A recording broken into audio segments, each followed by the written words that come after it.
Hi friends, welcome to our channel. ఈ వీడియోలో మనం 21 అక్టోబర్ 2020కి సంబంధించిన కరెంట్ అఫైర్స్ న్యూస్ అనేది చూద్దాం.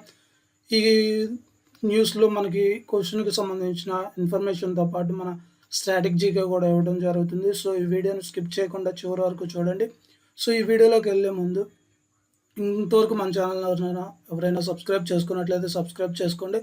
అదేవిధంగా పక్కనే ఉన్న బెల్ ఐకాన్ కూడా క్లిక్ చేసుకున్నట్లయితే నేను పెట్టే కరెంట్ అఫైర్స్ వీడియోస్ కానీ, జాబ్ నోటిఫికేషన్స్ కానీ, అదేవిధంగా కాంపిటేటివ్ ఎగ్జామ్స్కి సంబంధించిన షార్ట్ కట్స్ వీడియోస్ కానీ మీరు మిస్ కాకుండా ఉంటారు. సో ఎప్పటికప్పుడు మీరు అప్డేట్గా ఉంటూ అనేది జరుగుతుంది. సో మనం ఫస్ట్ క్వశ్చన్ కనుక చూసుకున్నట్టయితే, NATO north Atlantic treaty organisation అనే సంస్థ ఎక్కడ తన యొక్క కొత్త అంతరిక్ష కేంద్రాన్ని ఏర్పాటు చేయాలనుకుంటుంది. సో మనం ఫస్ట్ క్వశ్చన్ కనుక చూసుకున్నట్లయితే, నార్త్ అట్లాంటిక్ ట్రీటీ ఆర్గనైజేషన్ అని పిలుస్తారు. ఎక్కడ తన యొక్క కొత్త అంతరిక్ష కేంద్రాన్ని ఏర్పాటు చేయదలుచుకుంది అంటే, ఆన్సర్ కనుక చూసుకున్నట్టయితే మనకు ఆన్సర్ వచ్చేసి జర్మనీ. సో దీనికి ఒక సంబంధించిన వివరణ కనుక చూసుకున్నట్టయితే, మనం ఉత్తర అట్లాంటిక్ ఒప్పంద సంస్థ, దీన్ని నాటో అంటారు, తెలుగులో ఉత్తర అట్లాంటిక్ ఒప్పంద సంస్థ అంటారు. జర్మనీ దేశంలోని రామ్స్టైన్ అనే ప్రాంతంలో తన యొక్క కొత్త అంతరిక్ష కేంద్రాన్ని ఏర్పాటు చేయడానికి అనుకుంది. ఈ యొక్క కొత్త అంతరిక్ష కేంద్రం ఎందుకు ఉపయోగపడుతుందంటే, ఉపగ్రహాలు మనం ఏదైతే శాటిలైట్ అంతరిక్షంలో పంపిస్తామో ఆ ఉపగ్రహాలకు వచ్చే బెదిరింపులకు గురించి సమాచారాన్ని అనేది ఈ అంతరిక్ష సంస్థ అనేది సేకరించడం జరుగుతుంది. అదేవిధంగా సమీప భవిష్యత్తులో అంటే ఫ్యూచర్లో ఇదే సెంటర్ని వీళ్ళు ఈ నార్త్ అట్లాంటిక్ ట్రీటీ ఆర్గనైజేషన్ అనే సంస్థ ఈ సెంటర్ని రక్షణ చర్యలకు కమాండ్ సెంటర్గా అభివృద్ధి చేయడం కూడా జరుగుతుంది. అదేవిధంగా దేని ఆధారంగా ఏర్పాటు చేయడం జరిగిందంటే, మనకి నాటో ఉత్తర అట్లాంటిక్ సంస్థకు ఒక రాజ్యాంగం ఉంటుంది. ఆ రాజ్యాంగంలోని ఆర్టికల్ 5 ఆధారంగా ఈ కేంద్రాన్ని అనేది ఏర్పాటు చేయడం జరిగింది. సో దీనికి సంబంధించిన మనం నాటోకి సంబంధించిన స్టాటిక్ జీకే కనుక చూసుకున్నట్టయితే, నాటో యొక్క ఫుల్ ఫామ్గా మనం చెప్పబడేది North Atlantic treaty Organization. NATO యొక్క ఫుల్ ఫామ్ చూసుకున్నట్టయితే, సో ఈ నాటోని ఎప్పుడు ఏర్పాటు చేశారంటే, మనకి 4th ఏప్రిల్ 1949లో 1945 సంవత్సరంలో దీన్ని ఏర్పాటు చేయడం జరిగింది. సో ఈ నాటో అనేది మనం ఒక సంస్థ అని చెప్పుకున్నాం కదా, అది ఎటువంటి సంస్థ అంటే మనకి మిలిటరీ అలయన్సెస్ అనమాట, అంటే సైనిక సహకారాలు అందించుకునే సంస్థ అనమాట. సో ఒక దేశంకి ఇంకొక దేశం ఒక సైనిక సహకారం అవసరమైనప్పుడు ఈ సైనిక సహకారాన్ని ఆ ఒప్పంద దేశాలు ఏవైతే ఉన్నాయో, నాటోలో మెంబర్ దేశాలు ఏవైతే ఉన్నాయో అవి తమ యొక్క దేశాల మధ్య సైనిక సహకారాన్ని అవసరమైనప్పుడు అందించుకుంటూ ఉంటాయి అన్నమాట. సో ఈ నాటో యొక్క హెడ్ క్వార్టర్స్ కనుక మనం చూసుకున్నట్టయితే బ్రస్సెల్స్. సో ఇది బ్రస్సెల్స్ ఎక్కడుందంటే మనకి బెల్జియంలో ఉండడం అనేది జరిగింది. సో ఈ మొత్తం మెంబర్షిప్ కంట్రీస్ కనుక చూసుకున్నట్టయితే మొత్తం 30 కంట్రీస్ ఈ నాటోలో మెంబర్స్గా ఉండడం అనేది జరిగింది. సో ఈ నాటో సంస్థ యొక్క అఫీషియల్ లాంగ్వేజెస్ కనుక చూసుకున్నట్టయితే మనకు ఇంగ్లీష్ అండ్ ఫ్రెంచ్ ఉండడం జరుగుతుంది. అదేవిధంగా సెక్రటరీ జనరల్, నాటో యొక్క సెక్రటరీ జనరల్గా ఎవరు ఉంటారు? జెన్స్ స్టోల్టెన్బర్గ్ అనమాట. సో నాటో యొక్క సెక్రటరీ జనరల్ ఎవరంటే మనకి జెన్స్ స్టోల్టెన్బర్గ్ అనమాట. సో ఇందులో మనకి ఇంపార్టెంట్ వచ్చేసి నాటో యొక్క హెడ్ క్వార్టర్స్ మరియు సెక్రటరీ జనరల్. సో మనం తర్వాత సెకండ్ క్వశ్చన్ కనుక చూసుకున్నట్టయితే, ప్రతి సంవత్సరం భారతదేశంలో ఫిబ్రవరి 10 మరియు అక్టోబర్ 20ని ఏ నేషనల్ డేగా జరుపుకుంటాం అంటే, మన భారతదేశంలో ఒక నేషనల్ డేని సంవత్సరంలో 2 సార్లు జరుపుకుంటాం. ఎప్పుడప్పుడు ఫిబ్రవరి 10 మరియు అక్టోబర్ 20న. సో ఫిబ్రవరి 10, అక్టోబర్ 20న ఏ నేషనల్ డేని మనం జరుపుకుంటామంటే, మనకు ఆన్సర్ వచ్చేసి నేషనల్ డివార్మింగ్ డే. ఈ నేషనల్ డివార్మింగ్ డేని మనం ఫిబ్రవరి 10 మరియు అక్టోబర్ 20 తేదీల్లో ప్రతి సంవత్సరం 2 సార్లు అనేది జరుపుకోవడం జరుగుతుంది. సో దీనికి సంబంధించిన పాయింట్స్ కన్నా చూసుకున్నట్టయితే, ప్రతి సంవత్సరం భారతదేశంలో ఫిబ్రవరి 10 మరియు అక్టోబర్ 20న జాతీయ డివార్మింగ్ డే ఇది జరుపుకుంటారనమాట. సో 1 నుంచి 14 సంవత్సరాల మధ్య వయసు గల ప్రపంచ పిల్లల సంఖ్యలో 28% మనకి మట్టి ద్వారా హెల్మింథిస్ అనే వైరస్ అనేది వ్యాప్తి చెందుతుంది. సో ప్రపంచం మొత్తం మీద చూసుకుంటే 28% అయితే, భారతదేశంలో కనుక చూసుకున్నట్టయితే మనకి ఇది మన పిల్లల 68% అనేది ఉండడం జరిగింది. సో ఈ అంటువ్యాధులు ఏమంటే డివార్మింగ్ అంటే ఏంటంటే మనకి పురుగులు అనమాట. ఈ పురుగులు ఎక్కడ ఉంటాయి? మట్టిలో ఉంటాయి. సో మట్టిలో ఉన్న పురుగుల నుంచి వచ్చే అంటువ్యాధులు, ఈ అంటువ్యాధులు ఏం చేస్తాయంటే పిల్లల పోషక స్థితిపై మనకి ప్రత్యక్ష ప్రభావాన్ని అనేది చూపుతాయి అన్నమాట. ఈ విధంగా నేల మీద ప్రసరించే హెల్మింథిస్ మరియు దాని చెడు ప్రభావాల గురించి అవగాహన కల్పించడానికి మన ఈ యొక్క జాతీయ డీవార్మింగ్ డేని మనం సంవత్సరంలో 2 సార్లు ఫిబ్రవరి 10 మరియు అదేవిధంగా అక్టోబర్ 20న జరుపుకోవడం అనేది జరుగుతుంది. దీనికి సంబంధించిన స్టాటిక్ జీకే కనుక చూసుకున్నట్టయితే మనకి ఈ నేషనల్ డీవార్మింగ్ డేని ఎప్పుడు లాంచ్ చేశారు అంటే మనకి 2015 నుంచి ఈ నేషనల్ డీవార్మింగ్ డేని ఎవ్రీ ఇయర్ 2 టైమ్స్గా జరుపుకోవడం అనేది జరుగుతుంది. సో మనం మూడో క్వశ్చన్ కనుక చూసుకున్నట్టయితే IBA Indian Banking association managing committee 2021 సంవత్సరానికి సంబంధించి ఐబిఏ ఇండియన్ బ్యాంకింగ్ అసోసియేషన్ చైర్మన్గా ఎవరిని ఎన్నుకుంది? సో ఐబిఏ మేనేజింగ్ కమిటీ 2021 కాలానికి సంబంధించి ఐబిఏ చైర్మన్గా ఎవరిని ఎన్నుకుందంటే మనకి ఆన్సర్ వచ్చేసి రాజ్ కిరణ్ రాజ్జీ అనమాట. సో దీనికి సంబంధించిన ఎక్స్ప్లెనేషన్ కనుక చూసుకున్నట్టయితే 2020 అక్టోబర్ 16న జరిగిన సమావేశంలో ఐబిఏ మేనేజింగ్ కమిటీ 2021 కాలానికి ఐబిఏ చైర్మన్గా మనకి Union Bank of India managing director మరియు సిఇఓ అనమాట. యూనియన్ బ్యాంక్ ఆఫ్ ఇండియా యొక్క మేనేజింగ్ డైరెక్టర్ మరియు సిఇఓగా పనిచేస్తున్న మనకి రాజ్ కిరణ్ రాయ్జీని ఇండియన్ బ్యాంకింగ్ అసోసియేషన్ ఐబిఏ యొక్క చైర్మన్గా అనుకోవడం అనేది జరిగింది. అదేవిధంగా అదే సమావేశంలో మనకి ఐబిఏ ఇండియన్ బ్యాంకింగ్ అసోసియేషన్ యొక్క డిప్యూటీ చైర్మన్గా మనకి స్టేట్ బ్యాంక్ ఆఫ్ ఇండియా యొక్క చైర్మన్ అయినటువంటి దినేష్ కుమార్ ఖారాను ఎన్నిక చేసేటం అనేది జరిగిందనమాట. సో దీనికి సంబంధించిన మనకి ఐబిఏ ఇండియన్ బ్యాంకింగ్ అసోసియేషన్కి సంబంధించిన స్టాటిక్ జీకేని కనుక మనం చూసుకున్నట్టయితే so formation of Indian Banking association, ఈ ఇండియన్ బ్యాంకింగ్ అసోసియేషన్ ఎప్పుడు స్టార్ట్ చేశారంటే మనకి 26 సెప్టెంబర్ 1946లో స్టార్ట్ చేయడం జరిగింది.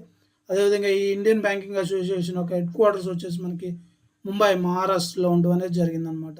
నెక్స్ట్ క్వశ్చన్ కనుక మనం చూసుకున్నట్టయితే డిజిటల్ ఆవిష్కరణల ద్వారా సామాజిక సవాళ్ళను పరిష్కరించడంలో సహాయపడడానికి క్లౌడ్ ఇన్నోవేషన్ సెంటర్ను సిఐసి అంటారు దీన్ని ఇంగ్లీష్లో. క్లౌడ్ ఇన్నోవేషన్ సెంటర్ను నీతి ఆయోగ్ ఎవరి సహాయంతో కలిసి ఏర్పాటు చేసింది? సో డిజిటల్ ఆవిష్కరణల ద్వారా మనకి సామాజిక సవాళ్ళను పరిష్కరించడంలో సహాయపడటానికి క్లౌడ్ ఇన్నోవేషన్ సెంటర్ సిఐసిను నీతి ఆయోగ్ ఎవరి సహాయంతో కలిసి మనకి ఏర్పాటు చేసింది? ఎవరి సహాయంతో ఏర్పాటు చేసిందంటే మనకి ఏడబ్ల్యూఎస్ అనమాట. ఏడబ్ల్యూఎస్ అంటే అమెజాన్ వెబ్ సర్వీసెస్ అనే ఒక సంస్థ, అమెజాన్ యొక్క సంస్థ మనకి తెలుసు. ఈ అమెజాన్ యొక్క సంస్థ అమెజాన్ వెబ్ సర్వీసెస్ సహకారంతో మనకి క్లౌడ్ ఇన్నోవేషన్ సెంటర్ను నీతి ఆయోగ్ అనేది ఏర్పాటు చేయడం జరిగింది. దీనికి సంబంధించిన మన వివరణగా చూసుకున్నట్టయితే డిజిటల్ ఆవిష్కరణల ద్వారా మనకి సామాజిక సవాళ్ళను పరీక్షించడంలో సహాయపడటానికి అమెజాన్ వెబ్ సర్వీసెస్తో మనకి క్లౌడ్ ఇన్నోవేషన్ సెంటర్ను నీతి ఆయోగ్ అనేది ఏర్పాటు చేసిందనమాట. సో నీతి ఆయోగ్ ఫ్రంటియర్ టెక్నాలజీస్ అంటే ఫ్యూచర్లో డెవలప్ అయ్యే టెక్నాలజీస్ని మనం ఫ్రంటియర్ టెక్నాలజీస్ అంటారు అనమాట. ఫ్యూచర్లో ఎక్కువగా ఈ డెవలప్ అయ్యే గ్రోత్ ఉన్న టెక్నాలజీస్ అనమాట. అందులో ఒకటే ఈ క్లౌడ్ టెక్నాలజీ, క్లౌడ్ స్టోరేజ్ అని ఉంటుంది, మనం వింటూ ఉంటాం కదా. సో అది ఈ క్లౌడ్ ఇన్నోవేషన్ సెంటర్ను భారతదేశంలో మొట్టమొదటి ఏడబ్ల్యూఎస్ సిఐఎస్ అనమాట. అంటే ఈ నీతి ఆయోగ్ అమెజాన్ వెబ్ సర్వీసెస్తో కలిసి ఏర్పాటు చేసిన ఈ క్లౌడ్ ఇన్నోవేషన్ సెంటర్ అనేది భారతదేశంలోనూ మొట్టమొదటి క్లౌడ్ ఇన్నోవేషన్ సెంటర్ అయితే ప్రపంచవ్యాప్తంగా ఇది 12వది అనమాట. సో భారతదేశంలో మొట్టమొదటి క్లౌడ్ ఇన్నోవేషన్ సెంటర్ అయితే ఇది ప్రపంచవ్యాప్తంగా 12వ క్లౌడ్ ఇన్నోవేషన్ సెంటర్గా చెప్పబడుతుంటారు. దీని యొక్క లక్ష్యం ఏంటంటే మనకి జాతీయ స్థాయిలో సామాజిక సవాళ్ళను పరీక్షించే లక్ష్యంతో, సామాజిక సవాళ్ళను టెక్నాలజీ సహాయంతో పరీక్షించే లక్ష్యంతో మనకి మొదటి Amazon web services cloud innovation సెంటర్ను మనకి నీతి ఆయోగ్ అనేది ఏర్పాటు చేయడం అనేది జరిగింది. సో మనం నీతి ఆయోగ్కి సంబంధించిన స్ట్రాటజీగా కనుక చూసుకున్నట్టయితే ఈ నీతి ఆయోగ్ని ఎప్పుడు ఏర్పాటు చేశారంటే మనకి 1 జనవరి 2015లో అప్పటి వరకు ఉన్న మన ప్లానింగ్ కమిషన్ రద్దు చేసి అప్పటి ప్రధానమంత్రి అయినటువంటి నరేంద్ర మోడీ గారు 1 జనవరి 2015 ఈ నీతి ఆయోగ్ను ఏర్పాటు చేయడం జరిగింది. సో దీని యొక్క చైర్పర్సన్గా ఎవరు ఉంటారంటే మనకి ప్రైమ్ మినిస్టర్ అనేది ఉండటం జరుగుతుంది. సో ప్రస్తుత భారతదేశ ప్రధానమంత్రి నరేంద్ర మోడీ కాబట్టి సో నీతి ఆయోగ్ చైర్మన్గా నరేంద్ర మోడీ గారు ఉంటారు. సో సీఈఓగా వచ్చేసి మనకి అమితాబ్ ఖాన్ అనేది ఉండటం జరిగింది. సో ఈ నీతి ఆయోగ్ హెడ్ క్వార్టర్స్ కనుక చూసుకున్నట్టయితే మనకి న్యూఢిల్లీలో ఉండడం అనేది జరిగింది. సో అదేవిధంగా మనం అమెజాన్ వెబ్ సర్వీసెస్ యొక్క స్టాటిక్ జీకే కూడా చూసుకున్నట్టయితే ఈ అమెజాన్ వెబ్ సర్వీసెస్ యొక్క సీఈఓగా మనకి ఆండ్రూ ఆర్ జాసై ఉంటారు. అదేవిధంగా ఈ అమెజాన్ వెబ్ సర్వీసెస్ యొక్క హెడ్ క్వార్టర్స్ ఎక్కడ ఉందంటే మనకి సీటెల్. ఈ సీటెల్ అనేది ఎక్కడ ఉందంటే మనకి వాషింగ్టన్ DC అమెరికాలో ఉండడం అనేది జరిగింది. నెక్స్ట్ క్వశ్చన్ చూసుకున్నట్టయితే మనకి భారతదేశ నీటి నిర్వహణ మరియు వ్యవసాయ రంగాల్లో పురోగతి సాధించడం కోసం, అంటే మన దేశం యొక్క నీటి నిర్వహణ మరియు వ్యవసాయ రంగంలో పురోగతి కోసం ఏ దేశం ఏ దేశం తమ దేశంలోనే ఉత్తమ పద్ధతులు మరియు సాంకేతికలను పంచుకోవడంలో సహాయపడడానికి తమ యొక్క రాయబార కార్యాలయంలో జనవరి 2021 నుంచి ప్రత్యేక వాటర్ అటాచ్‌ని ఏర్పాటు చేయనున్నారు. అంటే ఇండియాలో వాటర్ నిర్వహణ, నీటి నిర్వహణ మరియు వ్యవసాయ రంగాల్లో ఈ నీటి వాడకాన్ని బాగా ఎఫెక్టివ్‌గా ఉపయోగించుకోవడానికి కావాల్సిన టెక్నాలజీస్‌ని ఏ దేశం మన దేశంతో పంచుకోవడానికి ఆ దేశం యొక్క రాయబారి కార్యాలయం మన దేశంలో ఉంటుంది కదా! అక్కడ మనకి ప్రత్యేక వాటర్ అటాచ్ అంటే ఏం లేదు. సో, ఈ వాటర్ సంబంధించిన విషయాలనేది చూసుకోవడానికి ఒక ఆఫీసర్‌ని అనేది ఆ దేశం నుంచి ఇక్కడ ఈ రాయబారి కార్యాలయం ఏర్పాటు చేయడం జరుగుతుంది. దాన్నే వాటర్ అటాచ్ అంటారు. సో, అలా మనకి ఇండియాలో ఉన్న రాయబారి కార్యాలయంలో ఏ దేశం తమ యొక్క వాటర్ అటాచ్‌ని ఏర్పాటు చేయడం జరుగుతుంది 2021 నుంచి అంటే ఏ దేశం ఏర్పాటు చేస్తుందంటే మనకొచ్చేసి ఇజ్రాయెల్ అనేది మన యొక్క రాయబారి కార్యాలయంలో తమ యొక్క ప్రత్యేక వాటర్ అటాచ్‌ని అనేది ఏర్పాటు చేయడం జరుగుతుంది. దీనికి సంబంధించిన వివరణ మనం చూసుకున్నట్టయితే భారతదేశ నీటి నిర్వహణ మరియు వ్యవసాయ రంగాల్లో పురోగతి కోసం తమ దేశంలోని ఉత్తమ పద్ధతులు మరియు సాంకేతికలను పంచుకోవడంలో సహాయపడటానికి ఇజ్రాయెల్ రాయబారి కార్యాలయం జనవరి 2021 నుంచి ప్రత్యేక వాటర్ అటాచ్‌ను కలిగి ఉంటుందని భారతదేశంలోని ఇజ్రాయెల్ రాయబారి రాన్ మాల్కా చెప్పడం జరిగింది. సో, ఇజ్రాయెల్ యొక్క భారత రాయబారి ఎవరు అంటే మనకి రాన్ మాల్కాగా చెప్తున్నారు. సో, మన యొక్క ఇజ్రాయెల్‌కి సంబంధించిన స్టాటిక్ జీకే గనక చూసుకున్నట్టయితే ఇజ్రాయెల్ యొక్క రాజధాని జెరూసలేం. ఇజ్రాయెల్ యొక్క కరెన్సీ గనక చూసుకున్నట్టయితే ఇజ్రాయెల్ షెకెల్ అంటారు. సో, ఇజ్రాయెల్ షెకెల్ అంటారు. అదేవిధంగా ఇజ్రాయెల్ యొక్క ప్రధానమంత్రి గనక చూసుకుంటే బెంజమిన్ నెతన్యాహు. సో, ఇది ఈ క్వెషన్‌కి సంబంధించింది. సో, మనం 6థ్ క్వెషన్ గనక చూసుకున్నట్టయితే 44th ఇంటర్నేషనల్ మైగ్రేషన్ అవుట్‌లుక్ 2020 ప్రకారం OECD organisation of economic cooperation and development దేశాలకు ఆ దేశాలకు వెళ్ళే వలసలో భారత యొక్క ర్యాంక్ ఎంత అంటే మనకు ఆన్సర్ వచ్చేసి సెకండ్ ర్యాంక్ అనమాట. దీనికి సంబంధించిన మనం ఇన్ఫర్మేషన్ కనుక చూసుకున్నట్టయితే OECD international migration outlook. So, ఈ ఇంటర్నేషనల్ మైగ్రేషన్ అవుట్లుక్ 2020ని ఎవరు మనకు విడుదల చేస్తాడంటే ఓఈసీడీ యొక్క organisation of economic cooperation and development అనే ఒక సంస్థ ఈ ఇంటర్నేషనల్ మైగ్రేషన్ అవుట్లుక్ 2020 అనేది విడుదల చేయడం జరిగింది. ఇది 44వ ఎడిషన్ నివేదికను OECD organisation for economic cooperation and development యొక్క సెక్రటరీ జనరల్ అయిన జోస్ ఏంజెల్ గురియా ట్రెవినో విడుదల చేయడం జరిగింది. సో, ఈ నివేదిక ప్రకారం ఓఈసీడీ దేశాలకు వెళ్ళి అంటే organisation of economic cooperation and development అనే సంస్థలో కొన్ని దేశాలు అనేది సభ్య దేశాలుగా ఉండడం జరుగుతుంది. ఆ దేశాలకు వెళ్ళి ఆ దేశాల పౌరసత్వాన్ని పొందే విషయంలో భారతదేశం 2వ ర్యాంకును సంపాదించడం జరిగింది. సో, ఇందులో భారతదేశం ఈ 2వ ర్యాంకుని ఏ దేశాన్ని వెనకనెట్టి సంపాదించిందంటే మనకి భారతదేశం రొమేనియాను అధిగమించి ఈ ర్యాంక్ అనేది సంపాదించడం జరిగింది. సో, అంతకుముందు ఇప్పుడు ఇది 2020 ఇంటర్నేషనల్ మైగ్రేషన్ అవుట్లుక్ కదా, 2019 ఇంటర్నేషనల్ మైగ్రేషన్ అవుట్లుక్ కనుక చూసుకున్నట్టయితే అప్పుడు 2వ స్థానంలో మనకు వచ్చేసి ఈ రొమేనియా ఉండడం జరుగుతుంది. సో, మొదటి స్థానంలో వచ్చేసి మనకి చైనా ఉంటుంది. అప్పుడు మొదటి స్థానంలో చైనానే ఉంది, ఇప్పుడు మొదటి స్థానంలో చైనానే ఉంది. సో, రొమేనియాను అధిగమించి భారతదేశం 2వ స్థానంలోకి వెళ్ళింది కాబట్టి రొమేనియా 3వ స్థానానికి పడిపోవడం అనేది జరిగింది. సో, భారతదేశం నుంచి మొత్తం ఎంతమంది వలసదారులు వెళ్ళారంటే మొత్తం భారతదేశం నుంచి మనకి వచ్చేసి సుమారుగా 3.3 లక్షల మంది వలసదారులు ఈ ఓఈసీడీ దేశాలకు వెళ్ళడం అనేది జరిగింది. అదేవిధంగా ఇది గత ఎడిషన్తో పోలిస్తే అంటే 2019 ఎడిషన్తో పోలిస్తే మనకి మొత్తం 10% పెరుగుదల ఉండడం అనేది జరిగిందనమాట. సో, ఈ ఓఈసీడీ సంస్థకు సంబంధించిన మనం స్టాటిక్ జీకే కనుక చూసుకున్నట్టయితే దీని ప్రధాన కార్యాలయం వచ్చేసి ప్యారిస్లో ఉండడం జరుగుతుంది. దేశం ఫ్రాన్స్ అనమాట. దీన్ని ఎప్పుడు స్థాపించారంటే మనకి 30 సెప్టెంబర్ 1961లో స్థాపించడం జరిగింది. సో, దీని యొక్క సెక్రటరీ జనరల్ ఇందాక చెప్పుకున్నాం జోస్ ఏంజెల్ గురియా గారు. సో, మొత్తం సభ్య దేశాలు వచ్చేసి మనకి 37 ఉండడం జరిగింది. ఇవన్నీ బాగా ఎకనామికల్గా డెవలప్ చెందిన సభ్య దేశాలు అనమాట. అంటే మనకి అమెరికా, బ్రిటన్, అదేవిధంగా ఫ్రాన్స్, ఆస్ట్రేలియా, జపాన్, జర్మనీ ఇలాంటి దేశాలన్నీ ఈ ఓఈసీడీలో భాగస్వాములుగా ఉండడం అనేది జరుగుతుందన్నమాట. సో నెక్స్ట్ క్వెషన్ గనక చూసుకున్నట్టయితే మనకి market regulator securities and exchange board of India, దీన్నే మనం షార్ట్ ఫామ్‌లో సెబీ అంటారు. సో మార్కెట్ డేటా అడ్వైజరీ కమిటీని ఏర్పాటు చేయడం జరిగిందనమాట. సో మా సెబీ అనేది ఒక మార్కెట్ డేటా అడ్వైజరీ కమిటీని ఏర్పాటు చేసింది. దాని యొక్క అధ్యక్షుడిగా ఎవరిని ఏర్పాటు చేశారంటే మనకి ఆన్సర్ వచ్చేసి మాధాబి పూరి బచ్. ఎవరంటే మనకి మాధాబి పూరి బచ్ అనే వ్యక్తిని దాని యొక్క అధ్యక్షుడిగా ఏర్పాటు చేయడం జరిగింది. ఈ కమిటీని ఎందుకు ఏర్పాటు చేశారని మనం చూసుకున్నట్టయితే, so market regulator securities and exchange board of India SEBI market data advisory కమిటీని ఏర్పాటు చేసింది.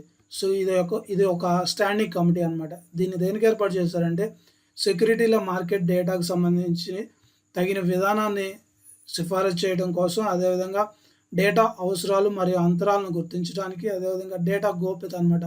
అంటే సీక్రెసీని మరియు మార్కెట్ డేటాకు వర్తించే యాక్సెస్, ఎవరు యాక్సెస్ చేయాలి ఈ మార్కెట్ డేటా, అంటే ఈ సెక్యూరిటీస్కి సంబంధించి ఈ మార్కెట్ డేటాని ఎవరు యాక్సెస్ చేయాలి నిబంధనలకు సంబంధించి సిఫారసు చేయడం కోసం ఈ కమిటీని అనేది సెబీ ఏర్పాటు చేయడం జరిగింది.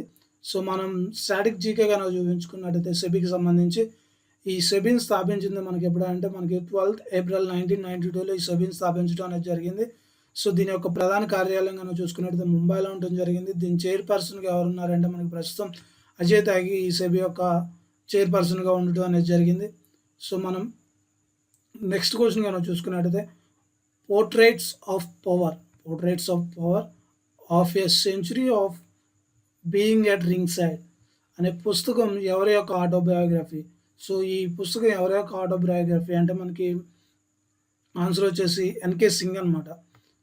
సో ఈయన గురించి కనుక మనం చూసుకున్నట్టయితే, సో 15వ ఫైనాన్స్ కమిషన్ చైర్మన్. సో ప్రస్తుతం మనకి రన్ అవుతున్న కమిషన్ మన 15వ ఫైనాన్స్ కమిషన్ అంటారు. So 14th finance commissions close అయిపోయిన తర్వాత 15th ఫైనాన్స్ కమిషన్ ఈ సంవత్సరంలో తన యొక్క రిపోర్ట్ని అనేది సబ్మిట్ చేయాల్సి ఉంటుంది. ఈ 15th ఫైనాన్స్ కమిషన్కి చైర్మన్గా ఉన్న వ్యక్తే ఈ ఎన్కే సింగ్ అనమాట. సో ఈ ఎన్కే సింగ్ తన యొక్క ఆత్మకథ అయినటువంటి portraits of power of a century of being at ring side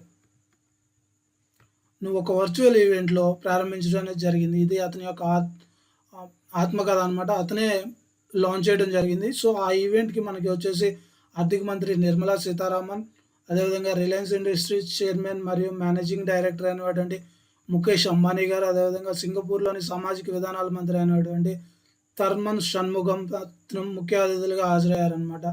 so ఈ పుస్తకాన్ని పబ్లిష్ చేసిన సంస్థ ఏంటంటే మనకి రూపా పబ్లికేషన్స్ ఇండియా అనే సంస్థ ఈ ఎన్కే సింగ్ యొక్క ఆత్మకథను portraits of power of a century of being at ringside పుస్తకాన్ని ప్రచురించడం అనేది జరిగింది. సో మనం నెక్స్ట్ క్వశ్చన్ చూసుకున్నట్టయితే పర్యాటక మంత్రిత్వ శాఖ. సో భారతదేశం యొక్క పర్యాటక మంత్రిత్వ శాఖ ఇటీవల భారత పర్యాటక గణాంకాలను అనేది విడుదల చేసింది.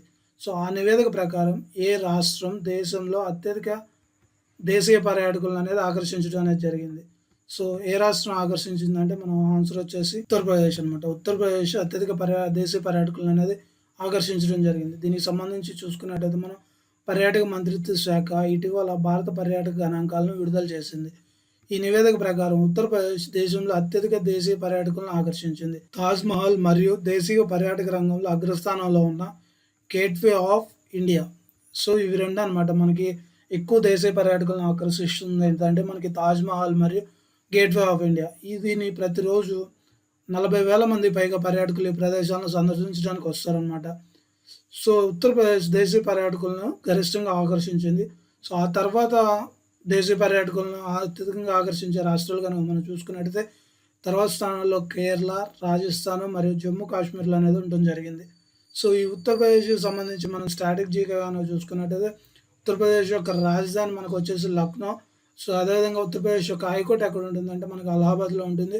సో ఈ ఉత్తరప్రదేశ్లోని మనకి రాజధాని లక్నోలో ఉంటుంది. అంటే అసెంబ్లీ దానికి సంబంధించిన శాసనసభ, అదేవిధంగా ఎగ్జిక్యూటివ్ కార్యాలయాలు అనేవి మనకి లక్నోలో ఉంటే మనకి హైకోర్టు వచ్చేసి అలహాబాద్లో ఉంటుంది. అదేవిధంగా ఉత్తరప్రదేశ్ సీఎం వచ్చేసి యోగి ఆదిత్యనాథ్. అదేవిధంగా ఉత్తరప్రదేశ్ గవర్నర్గా ఎవరు ఉన్నారంటే మనకి ఆనందీబెన్ పటేల్ ఉండడం జరిగింది. సో ఉత్తరప్రదేశ్ యొక్క లోక్సభ సీట్ల సంఖ్య మొత్తం 80 ఉంటాయి. రాజ్యసభ సీట్ల సంఖ్య వచ్చేసి 31 ఉండడం జరిగింది. ఉత్తరప్రదేశ్ శాసనసభలో మొత్తం సభ్యుల సంఖ్య మనకి 403గా ఉండడం జరిగింది. ఇది ఉత్తరప్రదేశ్కి సంబంధించిన స్టాటిక్ జీకే మనం చూసుకున్నట్లయితే. సో నెక్స్ట్ క్వశ్చన్ వచ్చేసి మనకి మలబార్ ఎక్సర్సైజెస్లో పాల్గొనే 4వ దేశం ఏంటి? మలబార్ ఎక్సర్సైజ్లో పాల్గొనే 4వ దేశం ఏంటంటే మనకి ఏ దేశం? ఆన్సర్ వచ్చేసి మనకి ఆస్ట్రేలియాగా ఉంది. సో దీనికి సంబంధించి ఫుల్ డీటెయిల్స్ కనుక మనం చూసుకున్నట్టయితే 2020 అక్టోబర్ 19న ఆస్ట్రేలియా నావికాదళం 2020 నవంబర్లో నిర్వహించబోయే మలబార్ నావికా విన్యాసాల్లో చేరనున్నట్లు మనకి భారత ప్రభుత్వం అనేది అఫీషియల్గా ప్రకటించడం జరిగింది. అంటే 4 క్వాడ్ దేశాలు, క్వాడ్ అంటే 4 అనమాట. సో ఈ 4 క్వాడ్ దేశాలు ఈ మిలిటరీ నేవీ ఎక్సర్సైజ్లో పాల్గొనవలసి ఉంటుంది. సో ఆ 4 క్వాడ్ దేశాలు ఏంటి అంటే మనకి ఒకటి వచ్చేసి జపాన్, అదేవిధంగా ఇండియా, యుఎస్ మరియు ఆస్ట్రేలియా. ఈ 4 దేశాలను కలిపి మనం క్వాడ్ దేశాలు అంటారు. సో ఈ సముద్ర భద్రతా డొమైన్లో అంతర్జాతీయ సహకారం కోరే ప్రక్రియలో ఈ వ్యాయామంలో మనకి పాల్గొనాలని భారత్ ఆస్ట్రేలియా అనేది కోరటం జరిగింది. సో ఇది ఏ ఆకృతిలో జరుగుతుందంటే నాన్ కాంటాక్ట్ ఎట్ సీ అనే ఒక ఆకృతిలో ఈ ఎక్సర్సైజ్ మలబార్ ఎక్సర్సైజ్ అనేది జరగడం ఉంటుంది. సో దీనికి సంబంధించిన మనం స్టాటిక్ జీకే కనుక చూసుకున్నట్టయితే మలబార్ ఎక్సర్సైజ్ మనకి మొదట్లో ఎవరెవరి మధ్య జరిగేదంటే మనకి భారత్ మరియు యుఎస్ నేవీలు మాత్రమే జరిగేది. ఆ తర్వాత భారత్ యుఎస్ నేవీల మధ్య మనకి ఇది 1992లో ప్రారంభమైంది. ఆ తర్వాత ఈ ఎక్సర్సైజ్లో మనకి జపాన్ వచ్చేసి 2015లో శాశ్వత సభ్యురాలుగా మారింది. ఆస్ట్రేలియాకి ఇప్పుడు శాశ్వత సభ్యత్వం అయితే మలబార్ ఎక్సర్సైజెస్లో లేదు. బట్ భారతదేశం మలబార్ ఎక్సర్సైజెస్లో పాల్గొనమని ఆస్ట్రేలియాని ఆహ్వానించడం జరిగింది. అదేవిధంగా ఇటీవల మనం భారత ప్రభుత్వం హిందూ మహాసముద్ర ప్రాంతంలో తరచూ సముద్ర విన్యాసాలు అనేది నిర్వహించడం జరుగుతుంది. ఇది ఎందుకు ఇలా నిర్వహిస్తుందంటే మన చైనా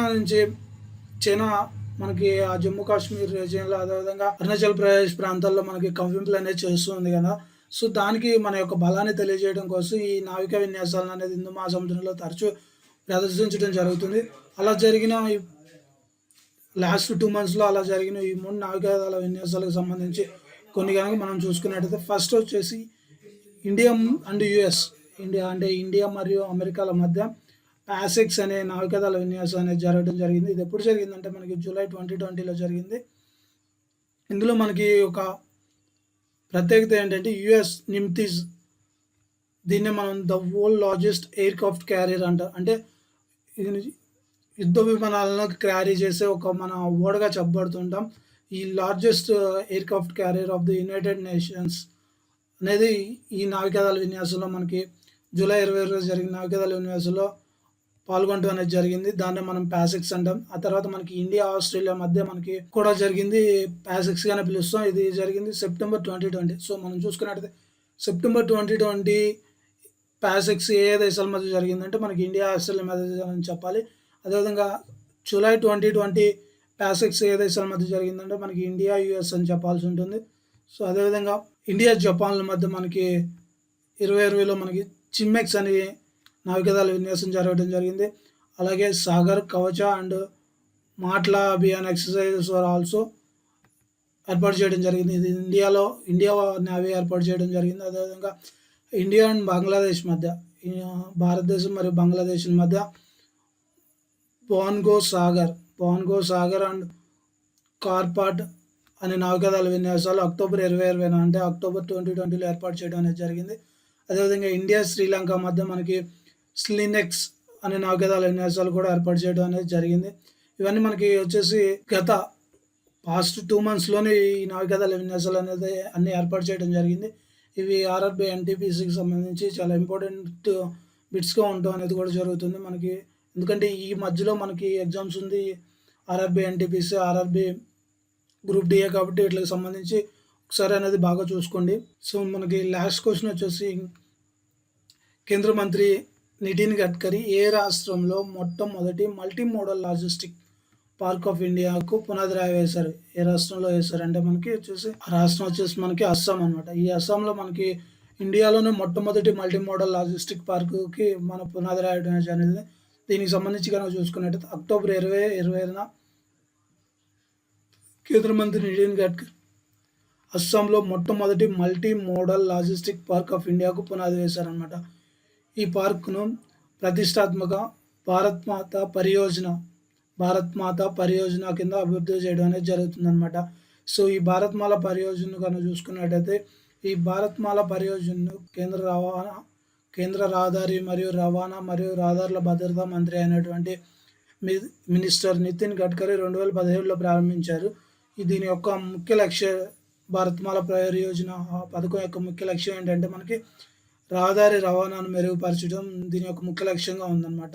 సో, ఈ పార్క్‌కి మొత్తం ఎంత మనీ అనేది శాంక్షన్ చేయడం జరిగిందంటే 6,903 కోట్లతో ఈ పార్క్‌ని అనేది నిర్మించడం జరుగుతుంది. సో, దీని పేరులోనే ఉంది మనకి మల్టీ మోడల్ ట్రాన్సిట్ ప్రాజెక్ట్ అనేది. సో, మల్టీ మోడల్ అంటే ఏంటంటే మనకి రైలు, రహదారి, గాలి మరియు నీటి మార్గాల ద్వారా ఈ ప్రాజెక్ట్‌కు ప్రజలకు ప్రత్యక్ష అనుసంధానం అనేది అందించడం అనేది జరుగుతుందనమాట. సో, ఆ ప్రాజెక్ట్ ఏదైతే మనకి మల్టీ మోడల్ లాజిస్టిక్ పార్క్ అయితే ఉందో, ఈ పార్క్‌కి చుట్టుపక్కల మనకి రైల్వే మార్గం అందుబాటులో ఉంటుంది. అదేవిధంగా రోడ్డు మార్గం అందుబాటులో ఉంటుంది. అదేవిధంగా ఎయిర్ మార్గం అంటే మనకొచ్చేసి విమానాలు దగ్గరలోనే విమానాశ్రయం కూడా దగ్గరలో ఉండడం జరుగుతుంది. అదేవిధంగా ఓడలకు సంబంధించి, షిప్‌కి సంబంధించి అన్ని రకాల మన రవాణా సదుపాయాలు ఈ పార్క్‌కి దగ్గరలో ఉండటం జరుగుతుంది.